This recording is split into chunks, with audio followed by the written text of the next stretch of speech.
उत्तर प्रदेश गाजियाबाद जिला का एक घटना है दोस्तों। ये घटना आपको झकझोर देगी। 12वीं क्लास में पढ़ने वाली छात्रा होती है, उसके साथ नशीला पदार्थ खिला के उसके साथ ऐसा दुष्कर्म किया जाता है। उन दरिंदों का ऐसा संबंध बनाने का अलग तरीका होता है कि कुछ ऐसा था कि जो उस लड़की का जो प्राइवेट पार्ट था वो फट जाता है, उसमें 13 टाके लगाए जाते हैं।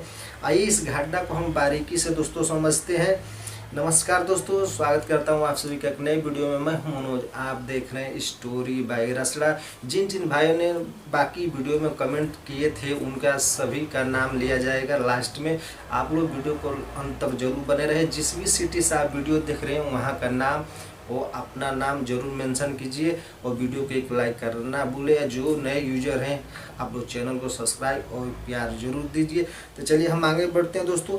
11 जून 2024 से ये घटना शुरू होती है। जिला पड़ता है गाजियाबाद। गाजियाबाद में एक थाना पड़ता है टीलापुर। टीलापुर का वहीं के रहने वाला एक व्यक्ति, जिस महिला होती है जिसका नाम सुशीला होता है, उसकी एक बेटी होती है जिसका नाम कमला बताया जाता है, जिसकी उम्र की अगर बात करें दोस्तों तो 16 से 17 साल है। और बच्ची बहुत ही सुंदर और सुशील थी।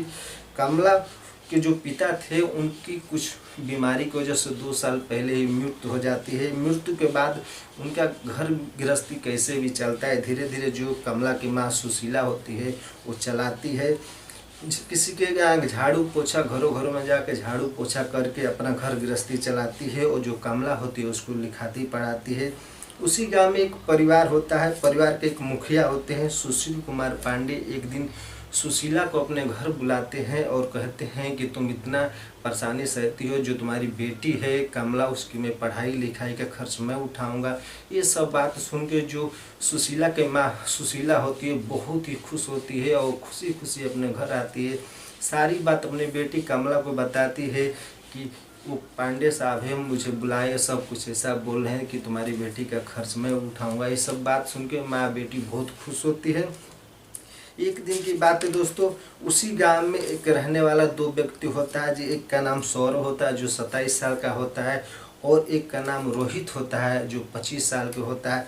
एक दिन छुट्टी का समय होता है और छुट्टी से घर आ रही होती है जो कमला। तो वो लोग रास्ते में एक बाइक लेके जाते हैं और कमला से ये बोलते हैं कि तुम्हारी माँ का बहुत तबीयत खराब है, तुम्हें तुरंत जाना पड़ेगा। जो कमला थी जो उन दोनों व्यक्ति को पहचानती थी, जो सौरभ रोहित था उसके गांव के ही थे, उन दोनों को पहचान रही होती है। उन लोग को बात विश्वास कर जाती है और जो कमला होती है उन लोग के साथ बाइक पर बैठ के वो लोग शालीमार गार्डन के लिए निकल जाते हैं। शालीमार गार्डन पहुँचते हैं तो एक दुकान होती है, वहाँ दोनों बाइक रोक देते हैं। बाइक रुकने के बाद वो दोनों एक दुकान पर जाते हैं, एक पेप्सी लेते हैं, कुछ पड़ीके लेते हैं। लेने के बाद उसमें पेप्सी में ही कुछ नशीला पदार्थ मिला देते हैं। फिर सुशीला के पास जो बेटी कमला होती है उसके पास आते हैं। फिर कमला रोहित से पूछती है कि मेरी माँ कहाँ है। तो जो रोहित होता है ये बताता है तुम्हारी माँ का लगता है ज़्यादा तबीयत खराब हो गया, उसे हॉस्पिटल ले गए होंगे। तो ये बात सुन के जो कमला होती है तो बोलती है चलो हम लोग भी हॉस्पिटल चलते हैं। तो जो रोहित होता है कि रुको कुछ देर यहाँ थक गई हो, कुछ आराम कर लेते हैं। तब तक जो सौरभ होता है वो पेप्सी और पड़ीके लेके चला आता है। पड़ीका पेप्सी लेकर आता है और वो जो कमला होती है उसको पिलाते हैं। पिलाने के बाद कुछ देर बाद कमला रोहित से बोलती है कि मुझे चक्कर आ रहा है। और जो कमला होती है उसको गर्मी भी होने लगता है। ये बात वो रोहित को बोलती है। जो रोहित होता है बोलता है कि गर्मी बहुत है ना, इसी वजह से।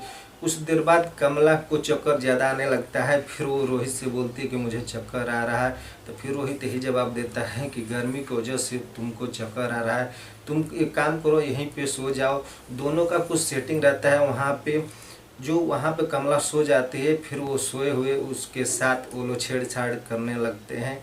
जो कमला होती है मना करती है। फिर उसको क्या पता कि मेरे साथ नशीली पदार्थ खिला कर। फिर उन दोनों ने ऐसे करके 2 घंटे तक उसके साथ शारीरिक संबंध बनाते हैं। बनाने के बाद उसको वहीं छोड़ के कमला को वहाँ से भग जाते हैं। कमला जैसे नशा टूटता है वो अपनी हालत देखती है तो बहुत रोने लगती है। रोते रोते कैसे भी करके वो घर पहुँचती है। घर पहुँचती है तो जो उसकी माँ सुशीला होती है उसकी हालत देख के बहुत ही चौंक जाती है, चकित होती है वो उससे पूछती है ऐसे हालत किसने किया, तो वो सारी बात बताती है। वो बोलते हैं कि माँ मुझे वो दोनों मिले थे सौरभ रोहित, और बोल रहे थे कि तुम्हारी माँ का तबीयत खराब है, मेरे को गाड़ी पर बैठा के ले गए शालीमार, और शालीमार मेरे साथ ऐसा किए। फिर उसकी माँ उसके नीचे देखती है कि उसको बहुत सारा ब्लडिंग हो रहा था। फिर उसकी जो माँ होती है उसको हॉस्पिटल लेके जाती है। हॉस्पिटल लेके जाती है, जो डॉक्टर साहब होते हैं उसको चेकअप करते हैं। चेकअप करने के बाद ये बोलते हैं कि इसकी ब्लडिंग ज़्यादा हो रही है, इसको 13 टाँके लगाने पड़ेंगे, इसका ऐसा ऐसा हाल हो गया।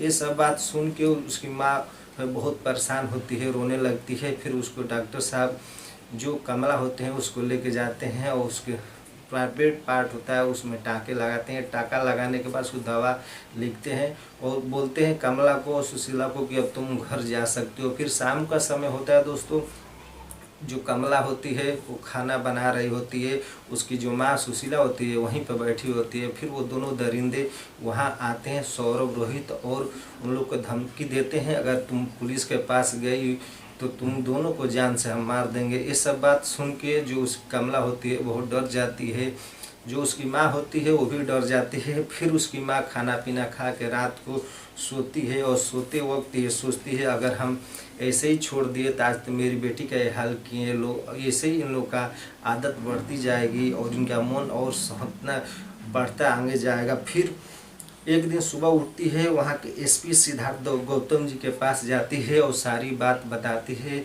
एसपी सिद्धार्थ गौतम जी ने सारी बात सुनते हैं और फटकार लगाते हैं। जो सुशीला होती है उसको एक फटकार लगाते हैं कि तुमको बहुत पहले आ जाना चाहिए, ये सब बात तुम कैसे अब तक बर्दाश्त कर रहे थे। ये सब बात सुन के जो गौतम साहब होते हैं तुरंत एक टीम गठित करते हैं। टीम गठित करने के बाद उन टीम पुलिस वालों को उन दोनों आरोपियों को बताए हुए पते को भेज देते हैं। फिर वहाँ पुलिस जाती है, दोनों को पकड़ लेती है। पकड़ने के बाद थाने लाती है, और थाने लाने के बाद बहुत मारती पीटती है। मारती पीटने के बाद जो सिद्धार्थ साहब होते हैं वहाँ के एसपी साहब होते हैं, उन दोनों को कोर्ट में पेश करते हैं। कोर्ट के बाद दोनों की जेल हो जाती है। तो दोस्तों मेरा मकसद ये नहीं था आप लोग को मैं ठेस पहुँचाऊँ, मेरा मकसद है आप लोग को जागरूक कर सकूँ। आपको इस कहानी से क्या सीख मिली है, जिन जिन भाइयों ने वीडियो में कमेंट किए आप सभी का नाम मैं ले रहा हूं। बलराम चौधरी बाड़मेर से किए थे, अशोक खारे बनारसी यूपी से किए थे कमेंट, अल्ताफ तांडवी और तरुण वेस्ट हिमाचल प्रदेश से कीजिए, और अजय मिश्रा जौनपुर उत्तर प्रदेश से भी कमेंट किए थे। आलम सऊदी अरब से कमेंट किए थे। धर्मेंद्र वर्मा बरेली से कमेंट किए। रितिका जी कनाडा से कमेंट किए थे। जीबी सिंह जी मुंबई से कमेंट किए थे। प्रदीप चौधरी और यूसुफ खान, आप सभी को हार्दिक शुभकामनाएं। जो हमारे वीडियो में कमेंट कीजिए आप लोग प्यारा से कमेंट जरूर कीजिए। मिलते हैं नेक्स्ट स्टोरी में, तब तक के लिए जय हिंद जय भारत, अपना ख्याल रखिए।